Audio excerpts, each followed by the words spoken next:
Bismillahirrahmanirrahim. Assalamualaikum warahmatullahi wabarakatuh. Selamat pagi teman-teman mahasiswa. Pada kesempatan hari ini kita akan fokus pada kontrak perkuliahan maupun teknis perkuliahan pada mata kuliah analisis sosial. Langsung saja, saya rasa kita sudah saling mengenal. Maka untuk biodata terkait biodata saya, maka kita langsung saja ya kita lewati. Jadi kita bisa langsung masuk pada kontrak perkuliahan. Jadi untuk kontrak perkuliahan ini sebagian besar hampir sama dengan kontrak perkuliahan pada mata kuliah statistik sosial, meskipun ada beberapa hal yang akan saya revisi ataupun ada pembaharuan. Untuk yang pertama, pelaksanaan perkuliahan analisis sosial semester ganjil tahun ajaran 2021-2022 dilaksanakan online secara penuh melalui Google Classroom dan WhatsApp. Jadi segala bentuk kegiatan perkuliahan terkait dengan diskusi maupun penyampaian materi maupun pengumpulan tugas UTS maupun UAS nanti akan dilaksanakan pada Google Classroom. Sedangkan untuk grup WhatsApp itu digunakan untuk koordinasi maupun informasi terkait dengan perkuliahan.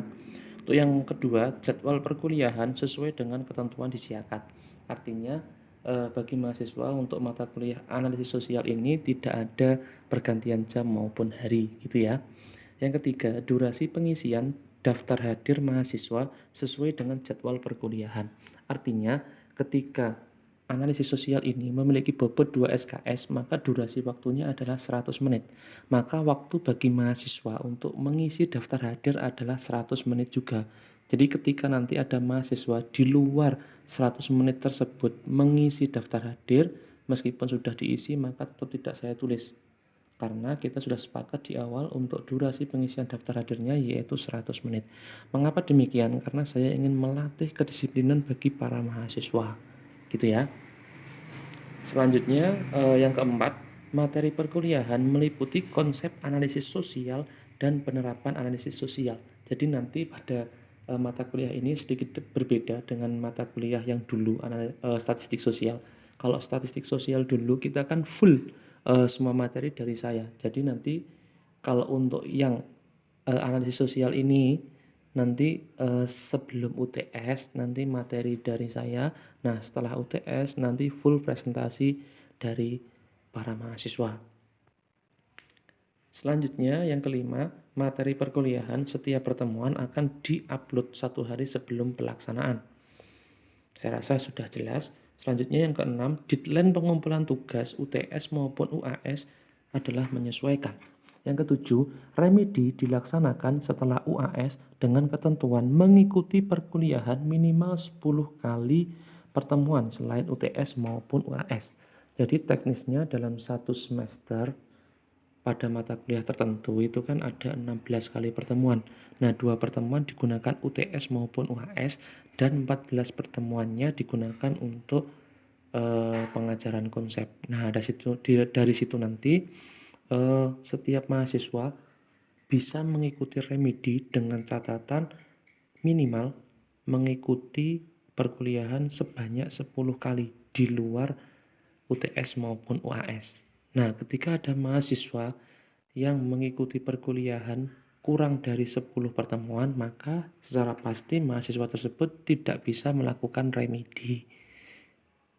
Selanjutnya, yang kedelapan, sistem penilaian yaitu 10% kehadiran, 15% partisipasi, 25% tugas, 25% UTS, dan 25% UAS.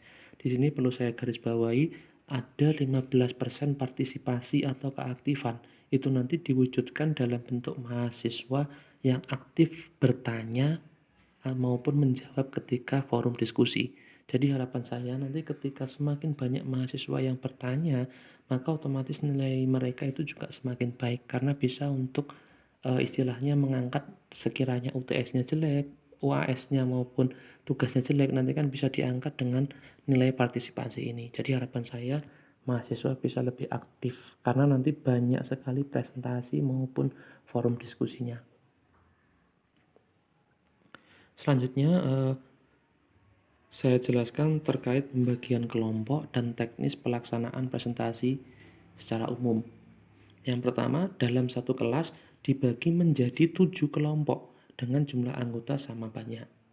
Jadi misalnya dalam satu kelas itu nanti ada 30 anak, maka 30 anak dibagi 7. Jadi nanti ada beberapa kelompok yang terdiri dari anggota 3 anak, terus ada juga beberapa kelompok yang terdiri dari 4 anak, atau bahkan ada 5 anak juga nggak apa-apa. Yang penting dalam satu kelas tersebut dibagi menjadi 7 kelompok saja. Yang kedua, setiap kelompok diberikan tugas untuk melakukan analisis sosial terkait suatu komunitas sosial maupun masalah sosial ataupun segala hal yang berkaitan dengan sosial.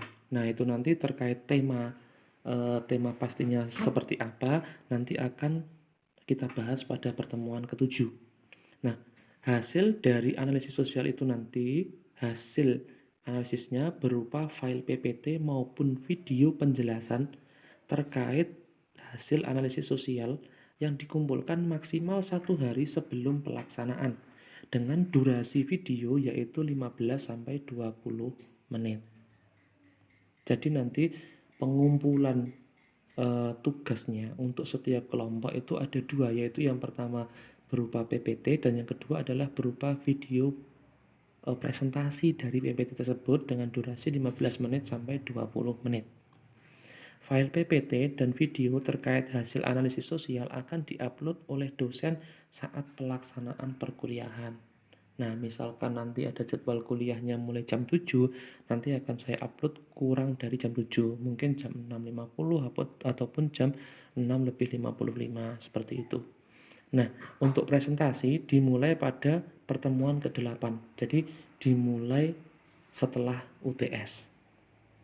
Nah, setiap pertemuan diisi oleh satu kelompok yang melakukan presentasi dengan durasi maksimal 60 menit.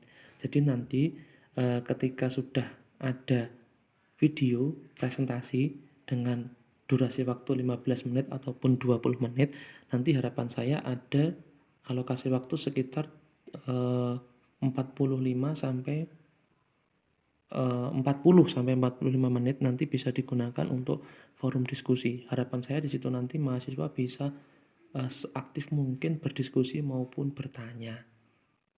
Nah, selanjutnya perwakilan dari setiap kelompok selain anggota kelompok yang presentasi wajib bertanya minimal 1 pertanyaan.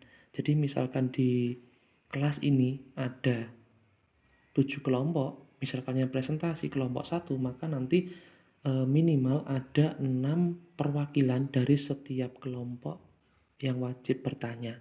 Nah, andaikan lebih banyak mahasiswa yang bertanya atau lebih dari 6 itu akan lebih baik. Artinya nanti diskusi bisa berjalan dengan lancar. Nah, imbasnya apa?